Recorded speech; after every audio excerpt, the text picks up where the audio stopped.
this episode of Growing Your Sense of Self Through Self-Defense, we're going to work on 2 finishing moves when the opponent is on their back. We looked at one before when the person's face down, this time when they're on their back. We take them down a lot of times with an outside wrist lock. That's the person falling onto their back. We're in Flying Tiger Martial Arts in Garner, North Carolina. My partner today, Mr. Ashton. Sir. Sir.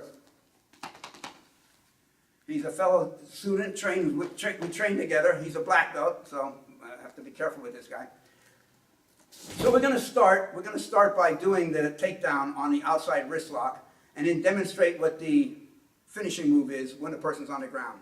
So it's dealing with wrist lock that we've seen many times. We're not going to focus too much on it. So he grabs me, I take him up, I pinch him off, I talk to the hand, turn around this way, down he goes.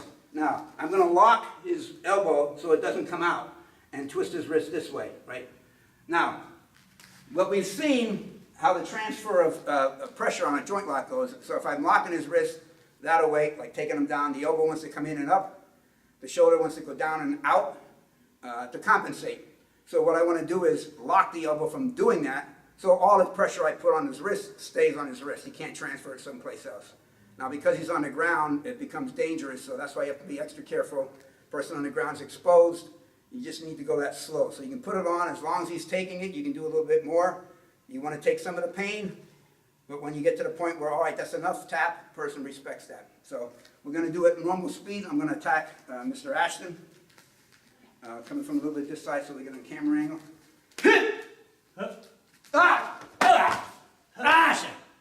You can see how he can put his whole body into that twist. His knee was in place, so now it's his whole body. Twisting my wrist, I've got no way to offset that with the elbow moving. So it's very effective. However, if you don't do it right, not so effective, and he's down lower to me, he's also exposed. So the primary purpose for this program is for growing a sense of self through going into pain, surrender control of the body, trusting in the other person, them receiving those gifts and honoring your trust. But we also benefit from learning self-defense if the need arises. So in a situation like that, if you apply the technique effectively, everything's good, you've taken care of the attacker. But if I've got a friend and he's taken me down, he's focused here, his back's kind of exposed, and he's a little bit low. If I got a friend can come up behind him, now he may be in trouble, and then the odds may shift. So there's another technique that you can do when a person's down like that.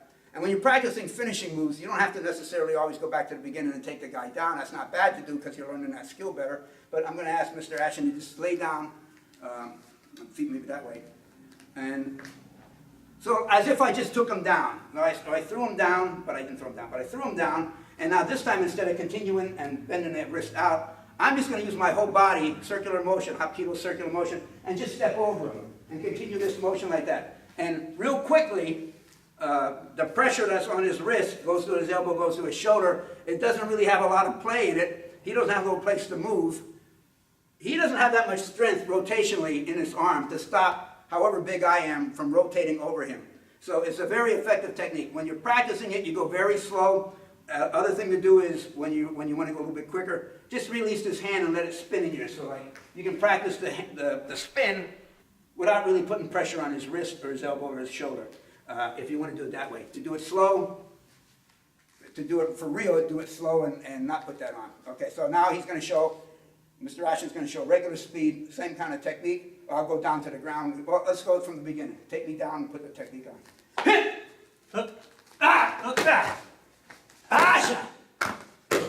Yeah, good.